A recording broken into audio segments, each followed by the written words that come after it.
दूसरी जो एक टाइमिंग का सिस्टम था, जो कि बहुत अच्छा टाइमिंग का सिस्टम था, वो था आपका पंचांग। आप हर दिन के पंचांग, क्योंकि पहले हर किसी, आप सोचिए ना कि आज से 70-80 साल पहले जब कम्युनिकेशन इतना नहीं था, पर लोग, सबको पता था कि कुंभ अब स्टार्ट होगा और सबको पहुंच जाना है पूरे पूरे 1.5 मास के लिए। और वो क्या करता था, सबके लिए एक टाइमिंग सिस्टम था कि सबके घर में पंचांग आता था। 1 रुपए का पंचांग, 50 पैसे का पंचांग पंडित जी लिख देते थे, और पूरा पंचांग साल भर का, उसके अंदर सब कुछ मेंशन है। और उसके अंदर मेंशन होगा कि ये संक्रांति है, अमावस है, ये तिथि है, ये नक्षत्र है, ये महीना है। और उसके बेसिस पे पूरा पूरा देश चल रहा था, और सबको पता है कि अच्छा ये ठीक है, ये कुंभ चालू हो गया, पहुंच जाइए। तो पूरा का पूरा देश एक ग्लोबल सिस्टम फॉलो कर रहा था, एक पूरा, जिसको बोलते हैं ना कि जो एस्ट्रोनॉमिकल सिस्टम था, ना जानते हुए ऑटोमेटिकली अपनी रेमेडीज भी परफॉर्म कर रहे थे। क्योंकि जो पंचांग आता था उसमें लिखा हुआ था कि इस महीने के ये दान हैं, ये उपाय हैं, ये व्रत हैं, ये इस दिन की एकादशी है, और इस दिन आपने ये करना है। और पूरे के पूरे जो समाज था वो अपना एक ग्लोबल टाइमिंग सिस्टम फॉलो कर रहा था। पंचांग के अंदर 5 अंग हैं, जिसमें है तिथि, वार, योग, नक्षत्र, कर्ण। अब योग, नक्षत्र, कर्ण तो थोड़ा सा टेक्निकल है, बाकी लोगों के लिए है, पर तिथि वार तो सबको पता है कि ये तिथि और ये वार आज है। तृतीय तिथि, जैसे कि आज बुधवार, अष्टमी तिथि, तो सबको पता है कि अच्छा बुधवार है, अष्टमी तिथि, और सबको क्लैरिटी है कि बुधवार अष्टमी तिथि को क्या करना है, वो लिखा हुआ है पंचांग के अंदर। तो अनपढ़ से अनपढ़ आदमी भी, या जो काम में किसान काम कर रहा है, जिसके पास कोई कम्युनिकेशन नहीं है, उसको भी पता है कि एकादशी इस परसों है। वो टाइमिंग सिस्टम ना आपको अवेयरनेस दे रहा था। आज की डेट में आपसे भी पूछे इंग्लिश कैलेंडर में, तो आपको बोलेंगे कि फ्राइडे है, 11 तारीख है, जून है, 2 तारीख है, आप टाइमिंग बोलेंगे। लेकिन ना उसका एस्ट्रोलॉजिकल इम्पैक्ट क्या है किसी को नहीं पता। लेकिन जैसे आप बोलते हैं बुधवार है और अष्टमी तिथि है, आपका ब्रेन फौरन जाता है अच्छा भद्रकाली की पूजा करनी है आज। क्यों? क्योंकि बुधवार को अष्टमी तिथि आ गई है। बहुत स्पेशली मिलती है बुधवार को अष्टमी तिथि मिलना। तो आपको कॉम्बिनेशन याद होने लग जाते हैं कि अच्छा मंगलवार तृतीय तिथि मिलती नहीं है, बहुत मुश्किल से मिलेगी, या चतुर्थी तिथि मिल जाए बुधवार को। अब जो है ना, आपका कनेक्शन ऑटोमेटिकली स्पेस के साथ हो रहा था। आपको ज्योतिष आता हो नहीं आता हो, देखो क्या कितना बढ़िया सिस्टम था।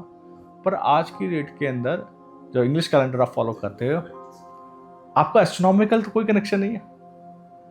आपको अच्छा नक्षत्र भी जो लोग फॉलो करते थे कि अच्छा ये नक्षत्र है, तो एक ना अगर आप फॉलो करने लग जाओ नक्षत्र साइकिल, तृतीय तिथि ये नक्षत्र है, आपको समझ में आने लग जाएगा कि जिस दिन भी ये नक्षत्र आता है उस दिन ना मेरी लाइफ का पैटर्न ये बन जाता है। तो आप चाहते हुए ना चाहते हुए आपको पता है अच्छा यार शनिचर का नक्षत्र है, मेरे को ना थोड़ा संभल के ही काम करना है, आज कोई बड़ा डील नहीं करना है। या आपको दिखाई देगा पंचांग में सैटर्न का पैटर्न रिपीट कर गया कहीं, तो आप खुद सावधान हो जाओगे कि शनिवार का पैटर्न रिपीट कर गया है, तो आज ना चीजें आराम से ही चलेंगी, ज्यादा पुश नहीं करना है। सैटर्न मास मिल जाएगा तो डरना नहीं है, आज चीजें एग्रेसिव बेसिस पे ही जाएंगी। लेकिन ना इंग्लिश कैलेंडर में वो फ्लेवर नहीं है जो फ्लेवर आपको पंचांग देगा। इसलिए ना पिछले 2 साल से मैं लगातार पंचांग लिखता हूँ। अगर आपने फॉलो करा हो तो हर दिन सुबह पंचांग जाता है। वो किसी और के लिए नहीं है, मैं बोलता हूँ कोई पढ़े नहीं पढ़े, मेरे को अपने लिए लिखना है कि मेरे को ना वो लिखने में मजा आता है। क्योंकि मैंने पंचांग का कोर्स पढ़ाया।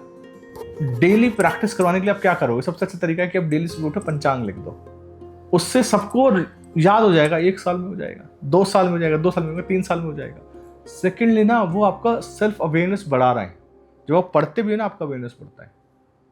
पंचांग का पहला अंग नाभि में आया, इसीलिए हमारा सृष्टि नाभि से हुआ।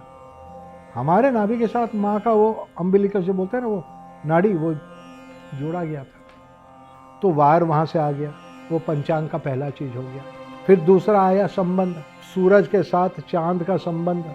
मगर उससे पहले संबंध तो बाद में आएंगे। जब बच्चा जन्म लेता है उसको संबंध से क्या मतलब है?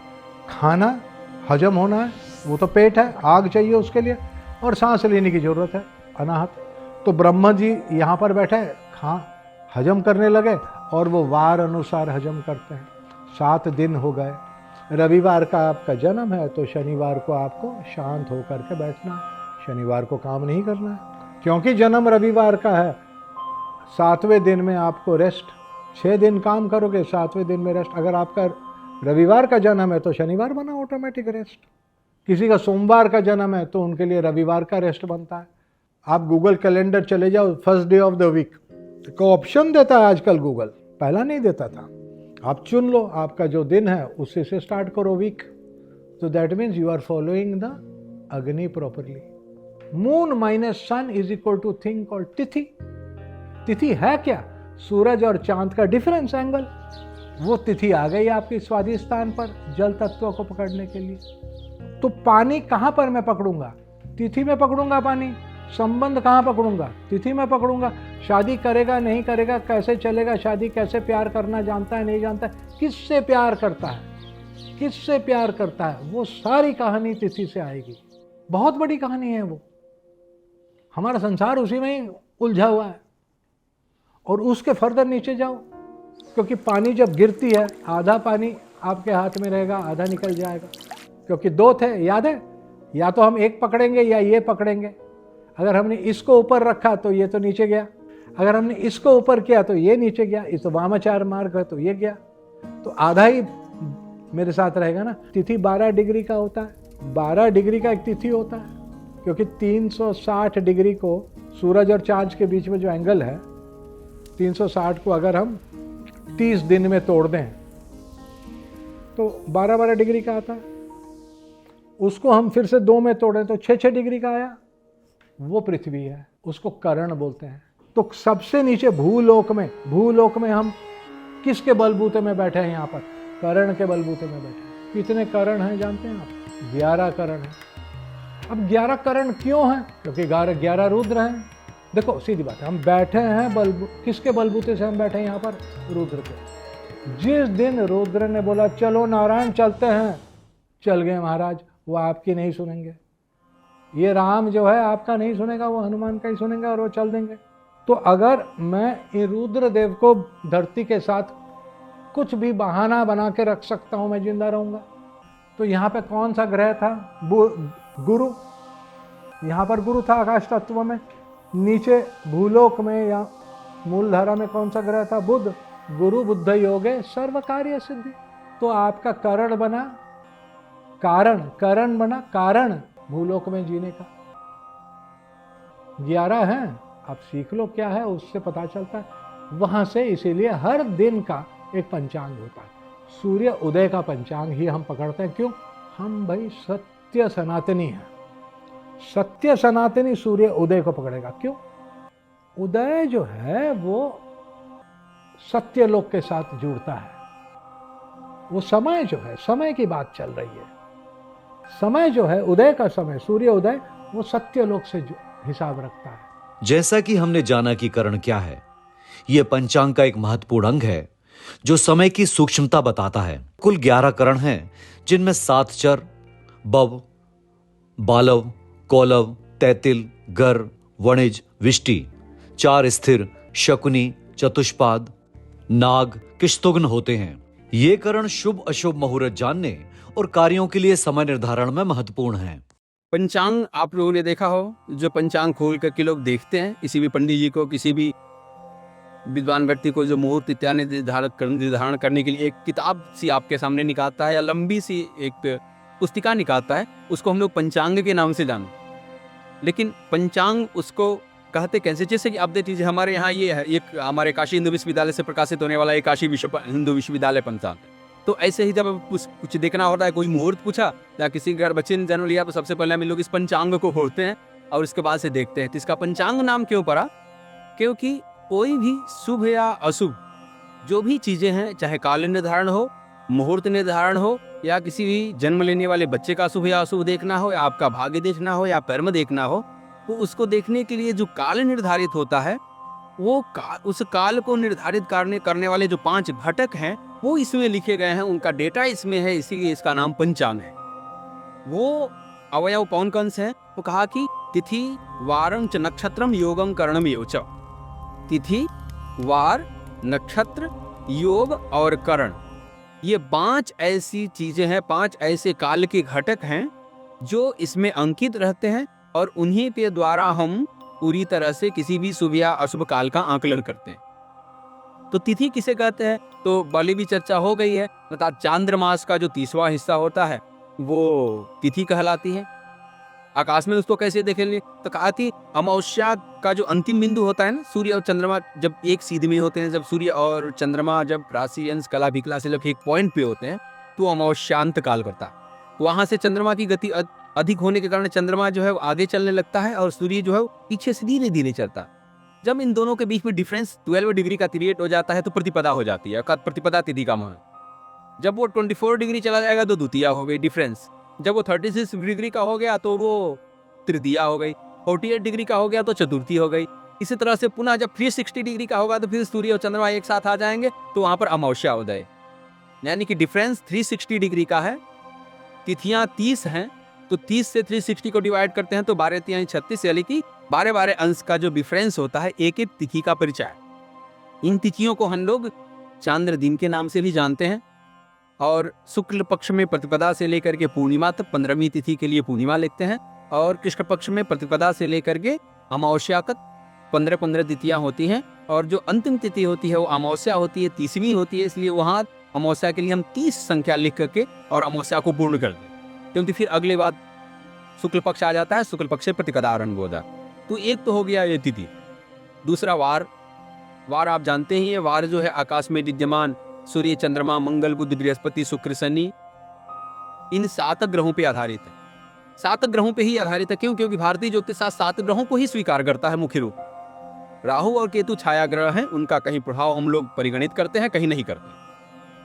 अब कहा कि इसका क्रम कैसे है, सूर्य के रविवार के बाद मंगलवार क्यों नहीं आया, मंगलवार के बाद शनिवार क्यों नहीं आया, ये रवि के बाद सोम ही क्यों आया, सोम के बाद मंगल ही क्यों नहीं आया। पूरे विश्व के पास कोई जवाब नहीं है, किसी के पास कोई प्रमाण नहीं है, कोई आधार नहीं है। इसका आधार केवल भारतीय ज्योतिष शास्त्र के पास ही।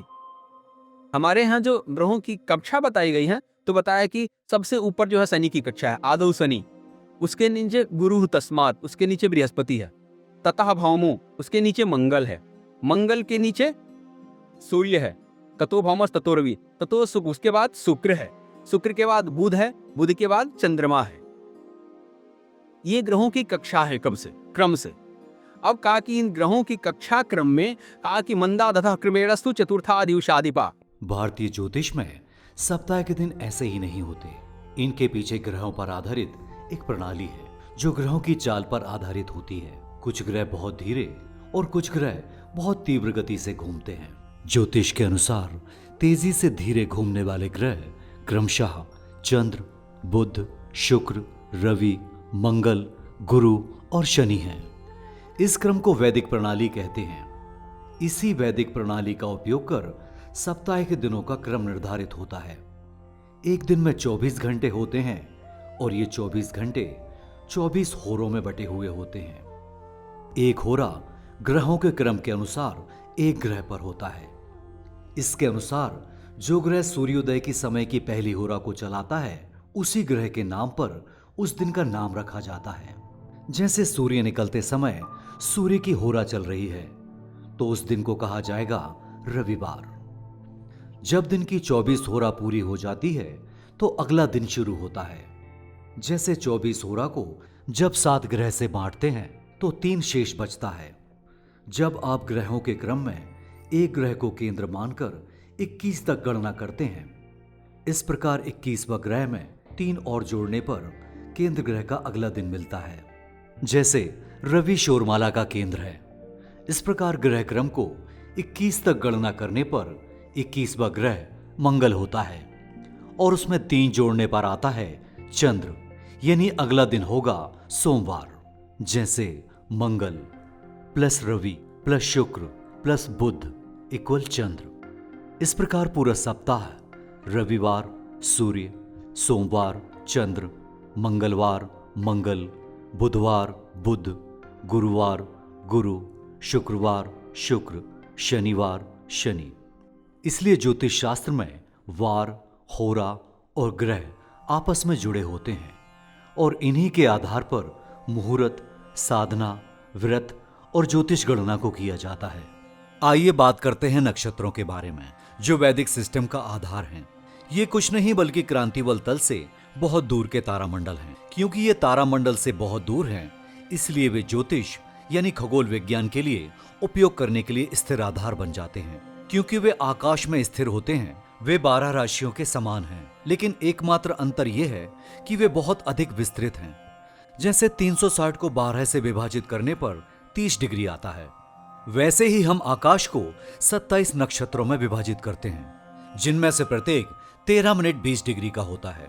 ये मूल रूप से 24 घंटे के मानव दिन के समान ही समय है। इसलिए वैदिक ऋषियों को एक ऐसी गणना चाहिए थी जो 24 घंटे की अवधि में फिट हो जाए, ताकि हम प्रत्येक दिन के गुणों को देख सकें, यानी अच्छा या बुरा, शुभ या अशुभ आदि। इसलिए 13 डिग्री और 20 मिनट वो समय है जब चंद्रमा 24 घंटे की अवधि में प्रत्येक तारामंडल में रहता है। और आपको चंद्रमा देवता की 27 पत्नियों की हमारी पिछली कहानी याद है? तो यानी मेष राशि यानी 30 डिग्री के एक बैंड के भीतर 2.25 नक्षत्र होते हैं। प्रत्येक नक्षत्र के 4 भाग या पद होते हैं। प्रत्येक 3 डिग्री और 20 मिनट का होता है। जैसे कि पहला अश्विनी भारतीय खगोल विज्ञान में है, जिसका विस्तार 0 डिग्री से 13 डिग्री 20 मिनट तक है। ये मेष राशि के सिर से मेल खाता है, जिसमें बीटा और गामा एरिएटिस तारे शामिल हैं। और संभवतः तारामंडल के सबसे पुराने संस्करणों में एरिएटिस भी शामिल है। अश्विनी का शाब्दिक अर्थ है जुड़वा घुड़सवार। इसे घोड़े के सिर के रूप में दर्शाया गया है। और ये जुड़वा चिकित्सक देवताओं अश्विनी कुमारों का प्रतिनिधित्व करता है। भरणी, जिसका मतलब है धारण करने वाला। हिंदू ज्योतिष में दूसरा नक्षत्र चंद्रमा का घर है, जो 35, 39 और 41 एरिएटिस नाम से तीनों तारों से जुड़ा है। इन तारों में सबसे चमकीला तारा 41 एरिएटिस का आधुनिक नाम नक्षत्र के नाम पर भरणी रखा गया है। इस नक्षत्र से जुड़ी डिग्री 13.20 मिनट से 26.40 मिनट है। कृतिका, जिसे आमतौर पर कृतिका कहा जाता है, जिसे कभी कभी कार्तिका भी कहा जाता है, भारतीय ज्योतिष में 27 नक्षत्रों में से तीसरा नक्षत्र है। ये पश्चिमी ज्योतिष में प्लीएड्स नाम के खुले तारों के समूह से मेल खाता है। हम इस नक्षत्र का केवल पहला पाद या हिस्सा मेष राशि में देखते हैं। बाकी नक्षत्र वृषभ राशि में है। कृतिका नाम का शाब्दिक अर्थ है काटने वाले। और इस तरह हर राशि में नक्षत्र विभाजित होते हैं। जैसे 27 नक्षत्र 13 डिग्री 20 मिनट में विभाजित होते हैं, उसी तरह योग भी हर योग 13 डिग्री 20 मिनट का होता है और कुल 27 योग बनते हैं। योग का निर्धारण सूर्य और चंद्रमा की स्थिति से होता है। जिस हिस्से में दोनों का जोड़ बनता है वही आज का योग कहलाता है। और ये योग ही बनाते हैं कि दिन शुभ या अशुभ रहेगा, काम बनेगा या अटकेगा, और मन साथ देगा या नहीं। योग को विशेष रूप से जन्म और स्वभाव के अध्ययन के लिए देखा जाता है।